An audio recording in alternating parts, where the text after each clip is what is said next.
native New Yorker, as native as it gets. Huh? No, I mean, I was born in Schenectady and then grew up in Westchester, but I came here after college now, gosh, 29 years ago. So I guess at that point, like, I get that name, right?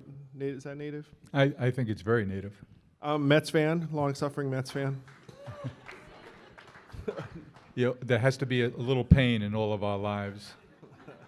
That's true. Andrew, we met at a dinner associated with this event, I think it was 7 years ago, and we sat next to one another at dinner, and I said, Andrew, what is it you do? And you said, I'm running for president. I said, oh, really? President of what? And you gave me a business card and said you're running for the president of the United States, and I instantly became your fan. Oh, wow. Thanks, Jim.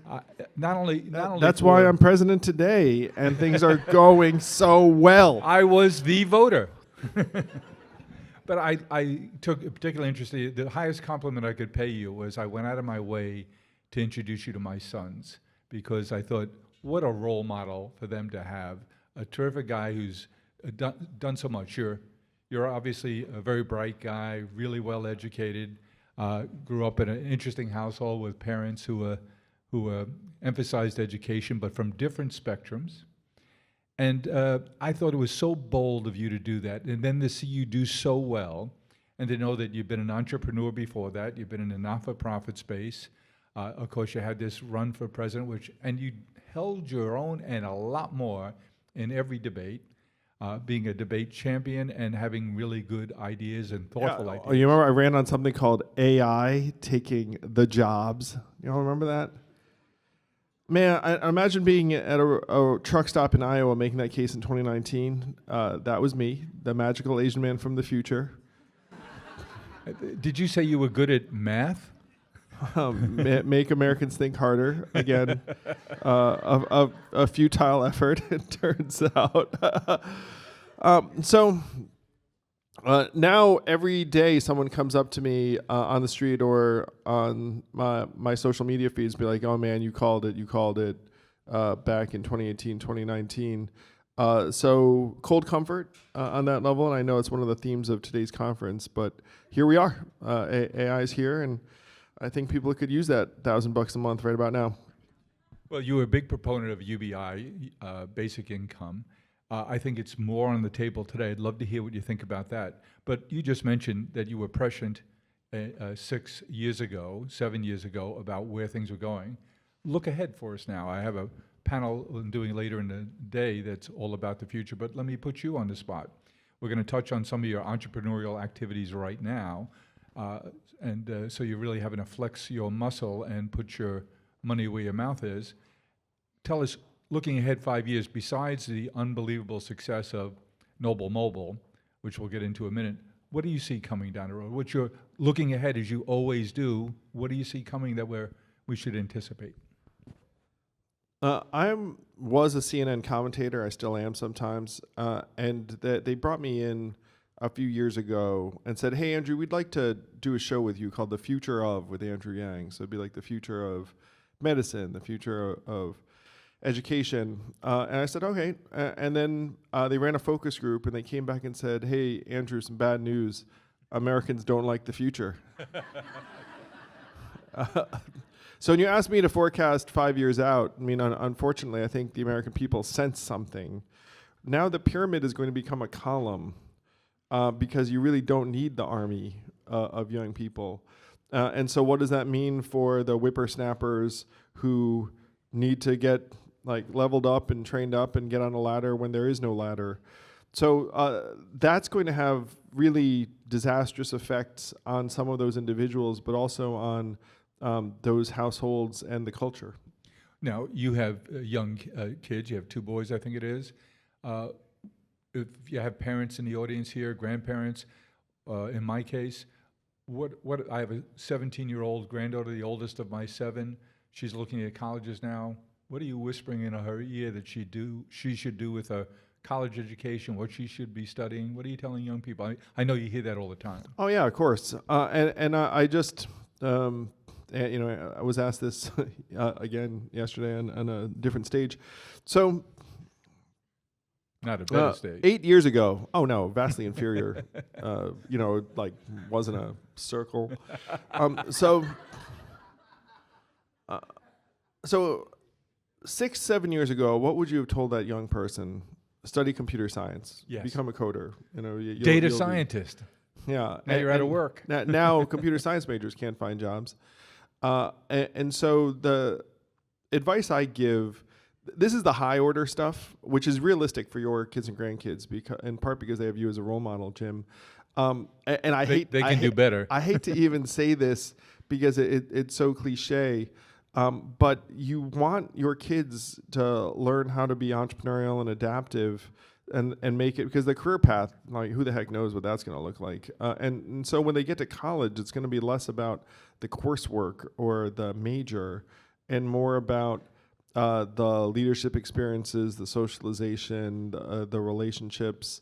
And then they come out and then they expect to change careers 5 or 6 times, and create opportunities for themselves. I mean, that's the best case. But as someone who ran an entrepreneurship organization for a number of years, I also know that not everyone is cut out to be an entrepreneur.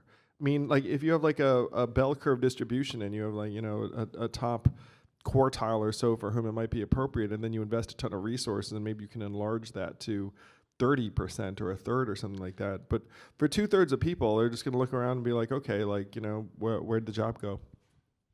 So I had the opportunity to be the commencement speaker in May at St. John's University in Queens. Obviously, they were very desperate. But I don't go a week now that I don't hear from a couple of students in that graduating class.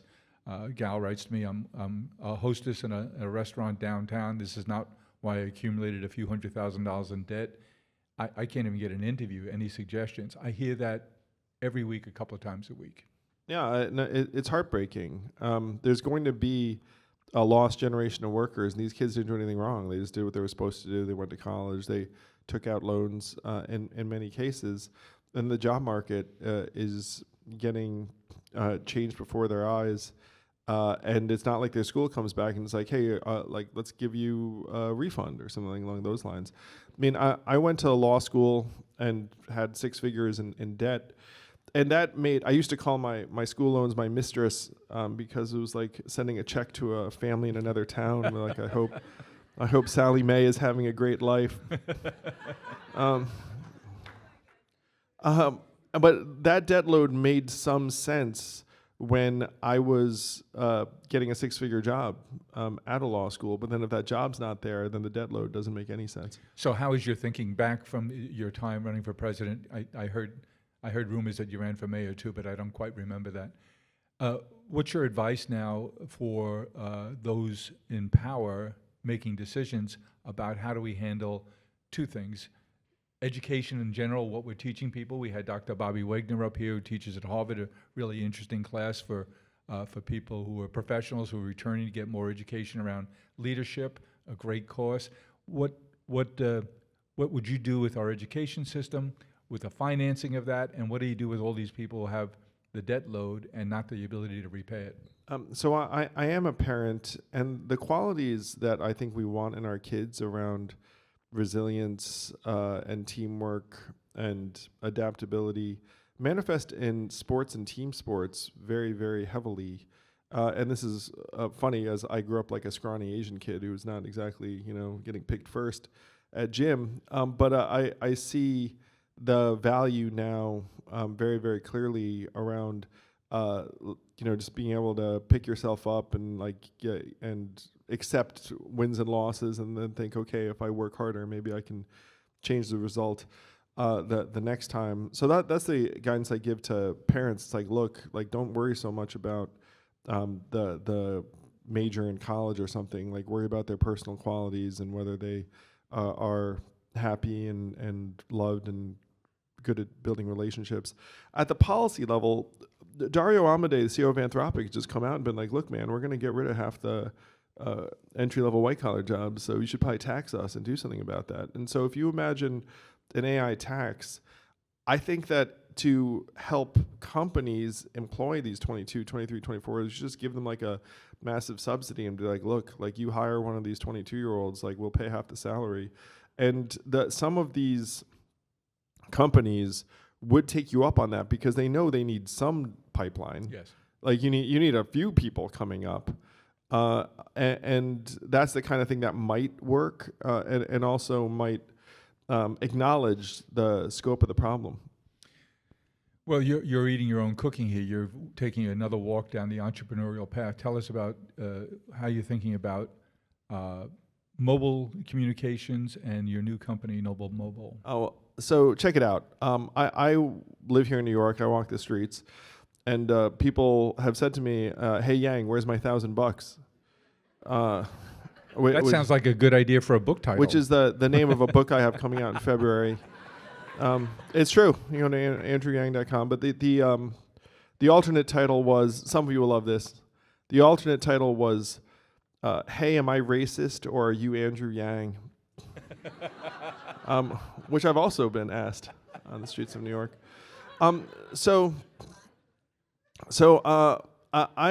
been trying to improve the human condition, starting with this country, for the last number of years, and I'm convinced that putting money into people's hands is a net positive. It'll like take the load off and ease the existential burden. So I was inspired by my friend Mark Cuban's company, Cost Plus Drugs. Raise your hand if you're familiar with that company. Yeah, everyone here for the most part. So I thought, okay, how can I lighten the cost structure for the average American household? So I went through what we spend money on: housing, healthcare, education, food, fuel, transportation, media, wireless. And I landed on wireless and was like, okay, wireless, check this out. I want to dig into this because it's fun.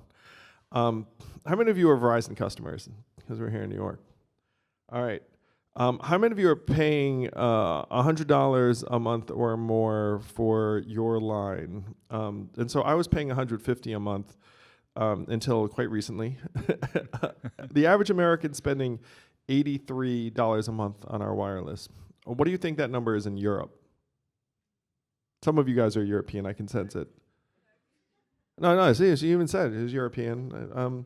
She said 30, that's about right, it's like 35. In Israel, I believe it's even lower. In Australia, it's maybe 32. So what explains the delta of, let's call it $50 a month between what Americans are paying and what Europeans are paying? Like, what is that money? At this point, what that money is dividends for the shareholders of Verizon and AT&T. Verizon is paying $11 billion in dividends every 12 months. Their dividend yield is 6.5%. So it's much better to be a shareholder than a customer, because at this point they're just like a cash transfer device. AT&T is $7 billion. And so you have this hidden tax on Americans of approximately $50 a month. So what Noble Mobile did, we're trying to address two things that are making Americans miserable. Number one, save money. We can save the average American $50 a month, $600 a year. Throw an interest rate on that, multiply times 20 years, it actually becomes five figures. I personally overpaid Verizon by about $15,000, and I'm ticked off about it. Seriously, and then went to BlackRock. But then the second thing, what's making us sad, is that we're spending too much time on what Hassan Minhaj calls our rectangles of sadness. You know, and if you're a parent, you're more and more freaked out about it.